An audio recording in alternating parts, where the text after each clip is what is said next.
Selamat malam Bapak Ibu yang terkasih di dalam Tuhan Yesus Kristus. Shalom. Kembali lagi bersama dengan Oase di episode ke-154 pada malam ini. Mari Bapak Ibu bersama-sama kita akan mengambil waktu berdiam, menenangkan hati dan jiwa kita. Yang mungkin sepanjang hari ini walaupun di gereja kita terlalu sibuk, kita ikut begitu banyak rapat, menangani begitu banyak acara, tapi kita lupa untuk mengambil waktu berdiam. Bagi kita ibadah 2 jam mungkin sudah cukup, tapi sesungguhnya tidak. Relasi dengan Tuhan perlu waktu lebih dari itu. Mari Bapak Ibu, malam ini kita kembali berdiam di hadapan Tuhan.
Ya Tuhan, terima kasih. Biarlah malam ini Tuhan yang boleh memimpin perjalanan kami sepanjang waktu ke depan.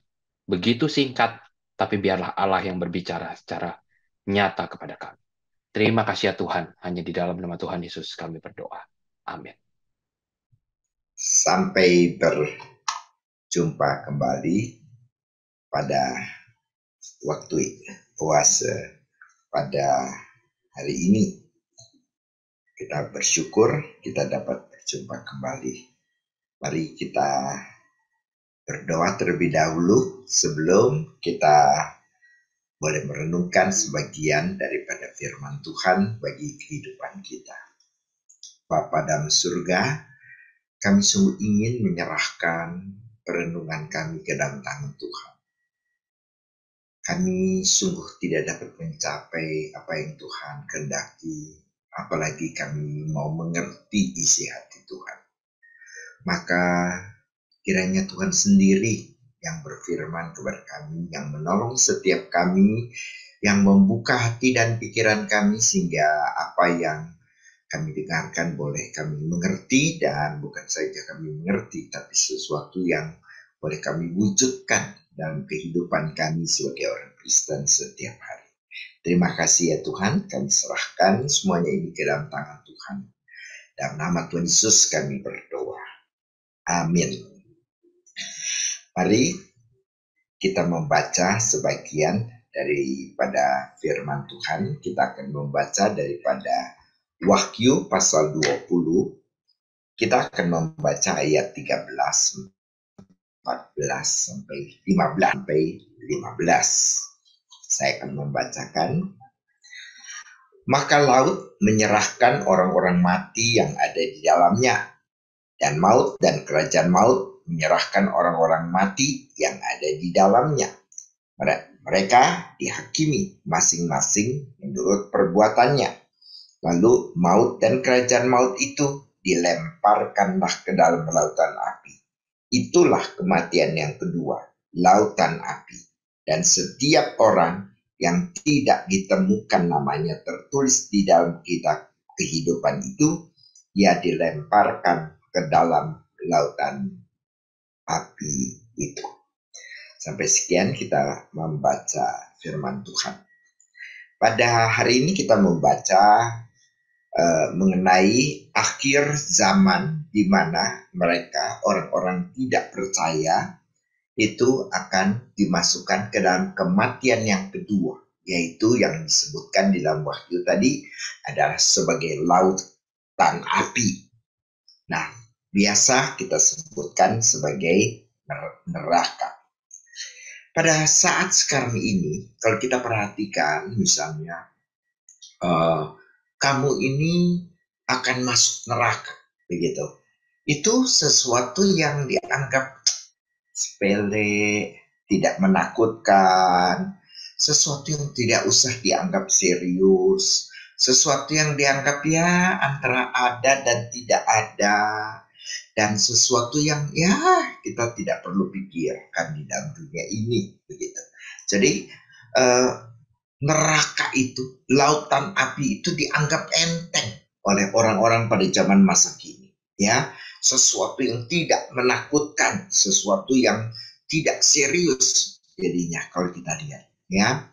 Nah, kalau kita misalnya melihat pendapat daripada Luther, maka kita melihat justru ketakutan akan neraka ini kemudian membimbing Luther itu kemudian ke dalam perjumpaan dengan Tuhan di dalam dia, ya. Jadi pada waktu itu Luther tuh mengalami apa yang disebutkan dalam bahasa Jerman adalah sebagai Anfechtung, ya, di mana itu merupakan suatu kekhawatiran, suatu ketakutan yang terus menghantui daripada Luther pada waktu itu, ya, sehingga kemudian kita melihat dia menjadi seorang biarawan yang betul-betul serius di dalam menjalani kehidupan kebiarawanan itu, ya. Misalnya pada waktu zaman Luther itu, misalnya dia harus mengaku dosa untuk supaya dia diampuni dosa, sehingga pada waktu itu menurut kepercayaan pada waktu itu dengan dosa yang telah diampuni maka dia boleh bisa masuk ke dalam surga, begitu kan, dan menghindarkan diri dari neraka. Tapi saking ketakutannya Luther itu bisa berkali-kali dalam sehari itu meminta pengakuan dosa, sehingga kepala biarawan itu merasa kewalahan dengan sikap daripada Luther ini yang terus-menerus seolah-olah menghabiskan waktunya hanya untuk mengakui dosa, ya. Bila diperingatkan misalnya, kenapa kamu tidak mengumpulkan saja, nanti kalau malam baru semuanya direkap, begitu kan, direkapitulasi, lalu kemudian diungkapkan satu persatu. Tapi Luther tidak mau begitu, karena kalau misalnya dia berdosa pada waktu pagi, lalu kemudian pada waktu sore dia meninggal, dia merasa dosanya belum terampuni dan dia akan masuk neraka, begitu. Nah, jadi pada waktu Luther itu neraka itu sebenarnya menjadi sesuatu yang sangat serius dan yang justru sangat mengganggu kehidupan daripada Luther, dan justru ketakutan akan hal inilah yang kemudian Luther melihat suatu kelepasan pada waktu dia merenungkan Roma pasal 1 ayat 17, yaitu orang yang benar akan hidup oleh iman. Ya, nah sebenarnya kalau kita pikir-pikirkan, bagaimana sih keadaan neraka? Sebenarnya mungkin kita melihatnya sebagai lautan api yang tidak menakutkan. Kenapa kita tidak menakutkan lautan api itu? Ya, nah karena kita tidak serius mungkin menganggap bahwa ya itu perkara nanti lah, atau itu apa namanya, belum tentu lah, atau sesuatu yang tidak pasti lah, begitu kan. Tapi Alkitab dengan sangat jelas ya menggambarkan, meskipun kalau kita lihat misalnya neraka itu adalah sesuatu yang sangat sedikit sekali digambarkan oleh Alkitab ya. Alkitab tidak memberikan satu kejelasan persis-persis neraka itu nanti merupakan sesuatu yang bagaimana, begitu kan, sehingga muncullah buku-buku yang digemari oleh orang yang melukiskan keadaan di neraka itu menurut imajinasi daripada si pengarang ya. Nah, tapi Alkitab tidak begitu menggambarkan secara jelas ya, cuma melihat itu sebagai lautan api. Lalu kemudian Tuhan Yesus mengatakan bahwa di neraka itu hanya adalah kertak gigi ya daripada orang yang kesakitan, begitu kan. Jadi kita tidak terlalu melihat gambaran persis daripada neraka di dalam Alkitab ya. Tapi kalau kita pikir-pikirkan, tentu ada perbedaan yang sangat menyolok tentu antara surga dengan neraka ya. Bagaimana keadaan di surga dan bagaimana keadaan di neraka itu adalah pasti sesuatu yang bertolak belakang antara satu dengan yang lain. Nah, kalau kita melihat bahwa orang-orang di surga di sana mungkin adalah orang-orang yang tentunya di dalam Kristus, dan mereka tentunya adalah orang-orang yang saling mengasihi ya, karena itu merupakan inti daripada perintah daripada Tuhan Yesus, bukan? Pada waktu Tuhan Yesus mengatakan kasihilah Tuhan Allahmu, dan yang kedua yang bersama dengan itu adalah kasihilah sesamamu manusia. Maka kita boleh melihat sedikit banyak bahwa neraka itu pasti adalah sesuatu yang berlainan. Kalau surga diwarnai dengan kasih sebagai dasar daripada kehidupan dan sebagai sesuatu di dalam lingkungan surgawi, maka kita lihat tentu neraka adalah sesuatu yang bertentangan. Sehingga artinya di neraka itu pasti mereka saling membenci antara satu sama lain. Kalau di surga mereka saling mengasihi, kalau di sini tentunya adalah saling membenci satu dengan yang lain ya. Dan pada waktu kita melihat, pada waktu orang membenci orang lain, maka kita lihat bahwa orang itu selalu ingin mengenyahkan musuhnya itu, orang yang dibencinya itu ya. Misalnya di dalam suatu perusahaan ada orang yang dia benci, yang dia tidak suka, begitu, maka dia akan berusaha untuk mengenyahkan ya, atau melakukan sesuatu untuk membuat orang itu sama sekali tidak terperhatikan misalnya. Jadi itu adalah tindakan daripada orang yang membenci ya. Kita jadinya di kelas misalnya ada orang yang dibenci, maka kita ajak teman-teman untuk tidak bergaul dengan orang yang kita benci itu ya. Di perusahaan kita ajak rekan-rekan kita untuk tidak bergaul, untuk tidak kita acuh saja kepada orang yang kita benci itu ya, atau bos yang kita benci, atau kita, tapi pokoknya berusaha untuk mengeluarkannya ya. Kita punya teman yang kita benci, wah kita tidak mau ketemu misalnya dengan dia. Kita punya saudara yang kita benci, begitu kan. Nah, selalu kebencian itu ingin mengenyahkan orang-orang yang dia bencinya itu ya.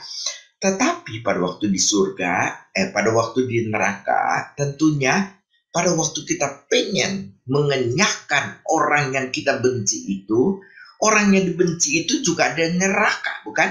Dan mereka ada di kematian yang kekal, ada di lautan api yang kekal. Sehingga waktu kita mau mengenyahkan orang yang kita benci itu, orang-orang yang kita benci itu, kita tidak dapat mengenyahkan. Sebaliknya, orang-orang yang kita benci itu pun juga membenci kita dan ingin mengenyahkan kita, tapi dia pun tidak mampu untuk mengenyahkan.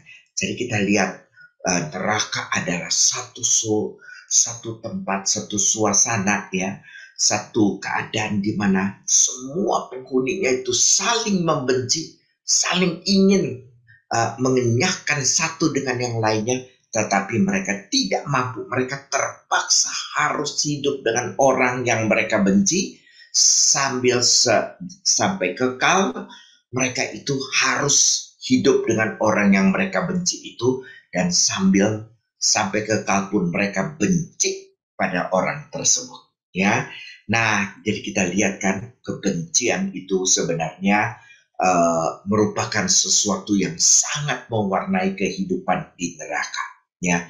Tidak sekedar retak gigi daripada suatu siksaan kekal, tapi kita lihat suatu keadaan yang menyiksa kita secara mental, di mana kita membenci seseorang, tetapi kita tidak dapat mengenyahkan orang itu dari daripada hadapan kita juga, ya. Demikianlah kita melihat bahwa jadi di surga itu semua adalah orang-orang yang mementingkan diri sendiri, tapi orang-orang yang tidak mampu untuk mengenyahkannya. Orang-orang yang ditimpa siksaan, orang yang ditimpa teror, orang-orang yang ditimpa dengan putus asa karena mereka terus-menerus akan hidup dalam kebencian dan hidup dengan orang-orang yang mereka benci. Nah, demikian pula sebenarnya kalau kita memperhatikan dunia kita, ya, kita belum tentu sampai di neraka, ya. Tapi kita lihat bahwa meskipun dunia ini bukan neraka, tapi kita lihat dunia ini penuh dengan perang, ya, di mana tentu orang yang berperang itu saling membenci, bukan? Maka mereka berperang, mereka ingin mengenyahkan, mereka ingin menaklukkan, mereka menghabiskan musuh mereka, ya. Jadi di dalam perang itu mereka memuaskan kebencian mereka, dan kemudian mereka itu kemudian hanya ingin mendekat kepada orang-orang yang setuju dengan mereka, ya. Dan kita lihat jadinya perang itu sebenarnya merupakan sesuatu kebencian yang kita kobarkan selalu, ya. Kita ingin menjatuhkan musuh kita, kita ingin menaklukkan musuh kita, kita ingin menghabiskan musuh kita, begitu kan?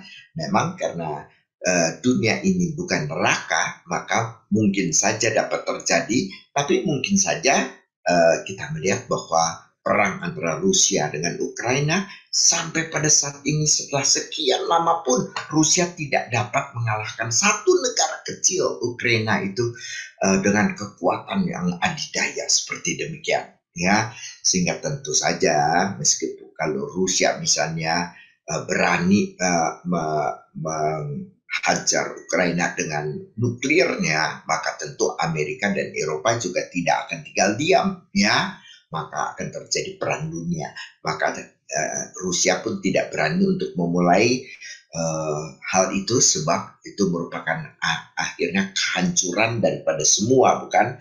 Eropa barangkali hancur, Rusia hancur, Korea Utara mungkin hancur, kalau Cina ikut-ikutan mungkin hancur, ya. Jepang juga pasti membela diri, lalu Amerika juga terjun di dalam perang nuklir ini, semua tuh negara-negara menjadi hancur, begitu kan? Tapi itu semua adalah merupakan sesuatu di mana kebencian itu merajalela, ya. Nah, seperti kita ketahui, kalau kita ini di dalam dunia ini, Tuhan Yesus mengatakan, ya, apa sih hidup yang kekal itu? Hidup yang kekal itu adalah hidup mengenal Allah Bapa dan mengenal Yesus Kristus. Jadi hidup kekal adalah hidup mengenal Yesus Kristus. Sehingga di dunia ini, meskipun belum sepenuhnya, kita juga kenal Tuhan Yesus, bukan? Kita mengenal Tuhan Yesus. Dan berarti bahwa di dalam dunia ini, meskipun belum sempurna, kita bisa bergaul dan mengenal Tuhan Yesus. Kita bisa bergaul, ya. Sehingga sebenarnya di dalam dunia ini kita sudah hidup yang kekal, ya. Meskipun itu termasuk dalam eskatologi already but not yet. Kita sudah hidup kekal, tapi kita belum sepenuhnya hidup kekal. Kita sudah mengenal Tuhan Yesus, kita sudah hidup bersama dengan Tuhan Yesus, tapi kita belum sepenuhnya hidup bersama-sama dengan Dia. Kita masih hidup dengan dunia ini, kita masih mencintai diri, kita masih mencintai dunia ini, sehingga kita tidak sepenuhnya hidup dengan Tuhan Yesus. Begitu, ya. Itu adalah kehidupan yang kekal. Tetapi hal yang sama pun tentu terjadi, bukan? Pada waktu seseorang tidak berada di dalam Kristus, dia pasti akan membiarkan kebenciannya itu menguasai dia. Padahal kebencian itu adalah sesuatu yang sebenarnya merupakan sesuatu yang sangat tidak nyaman di dalam kehidupan seseorang, ya. Tetapi dia tidak bisa tahan untuk tidak membenci dan tidak mengenyahkan orang yang dia benci itu. Nah, di dalam dunia ini pun kalau kadang-kadang dia tidak bisa mengenyahkan dan dia terpaksa hidup dengan orang yang dia sangat benci, maka kita melihat bahwa sebenarnya orang itu pun juga mencicipi apa yang dinamakan neraka itu, ya. Kalau kita sebenarnya sudah dapat mengalami apa yang disebutkan taste of heaven, kita mencicipi rasa surgawi pada waktu kita berjalan dengan Tuhan, pada waktu kita bersama dengan Tuhan, pada waktu kita berada di hadirat Tuhan, pada waktu kita berjumpa dengan Tuhan meskipun hanya sekian waktu, karena kita di sini belum sepenuhnya bersama dengan Tuhan Yesus, tetapi kita sudah menikmati taste of heaven di dalam dunia ini. Maka demikian pula tentunya selain daripada taste of heaven yang dialami oleh orang-orang yang berada di dalam Kristus, orang-orang yang di luar Kristus, orang-orang yang di luar Kristus pun mereka hidup di dalam taste of hell. Mereka hidup dalam kebencian, mereka ingin membunuh, mereka ingin mengenyahkan, mereka ingin menyingkirkan, mereka ingin membuang orang-orang yang mereka benci itu. Nah, saudara-saudara, coba kita mengevaluasi kehidupan kita. Apakah di dalam dunia ini kita tuh betul-betul adalah orang yang being in Christ, berada di dalam Kristus, sehingga kita bisa hidup di dalam kasih, sehingga kita merasakan taste of heaven di dalam dunia ini? Ataukah sebenarnya di dalam kehidupan kita ini sebenarnya kita hidup di dalam taste of hell, di mana kita hidup di dalam kebencian, di mana kita hidup di dalam terpaksa hidup bersama dengan orang-orang yang kita benci, yang kita tidak dapat singkirkan. Dan disitulah kita mengalami apa yang namanya taste of hell. Jadi Bapak Ibu sekalian, di manakah kita? Apakah kita mempunyai pengalaman taste of heaven? Ataukah Bapak Ibu mengalami taste of hell? Mari kita berdoa.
Bapa dalam surga, kami sungguh ingin menyerahkan kehidupan kami ya Tuhan ke dalam tangan Tuhan.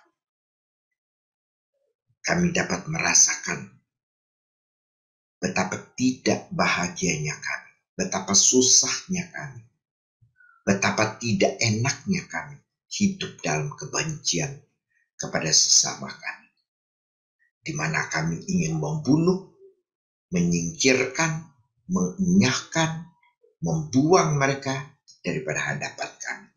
Tapi mungkin kami tidak dapat melakukannya, sehingga kami sudah hidup di dalam taste of hell sebelum kami berangkat ke neraka yang sesungguhnya. Tapi pada waktu kami hidup di dalam kasih, kami tentunya hidup bersama dengan Tuhan, dan kami dipenuhi oleh kasih Tuhan, sehingga kami dapat merasakan the taste of heaven dalam kehidupan kami, dan merasakan kebahagiaan hidup di dalam kehidupan kami. Tuhan, tolong kami tidak merasakan taste of hell, tapi kami boleh menikmati taste of heaven di dalam kehidupan kami. Tolong kami ya Tuhan, dalam nama Tuhan Yesus kami berdoa. Amin. Bapak Ibu, pelayanan Oase adalah pelayanan mingguan. Silakan mengikuti Oase melalui YouTube. Bapak Ibu bisa subscribe YouTube channel SMC untuk mendapatkan reminder setiap minggu malam. Bagi Bapak Ibu yang terpanggil untuk memberikan persembahan, silakan memberikan persembahan melalui transfer rekening bank atau boleh men-scan QR code yang ada di layar. Demikian pelayanan Oase pada malam ini. Mari kita mengenal Allah lebih dekat hari ini dibandingkan hari kemarin. Tuhan Yesus memberkati. The Lord bless you and keep you. Make His face shine upon you and be gracious to you. The Lord turn His face toward you and give you peace.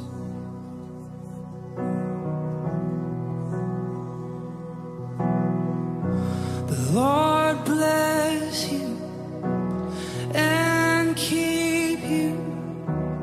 Make His face shine upon you and be gracious to you.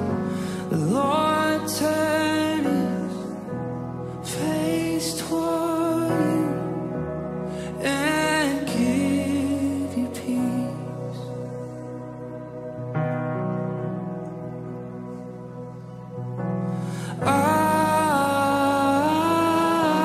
Amen. Amen. Amen. Amen.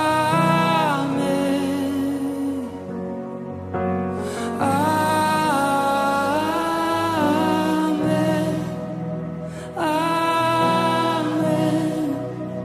Amen.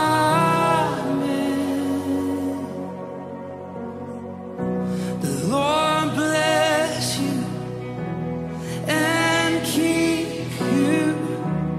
Make His face shine upon you and be gracious to you. The Lord turn His face toward you and give you peace. As we receive, we agree. Amen.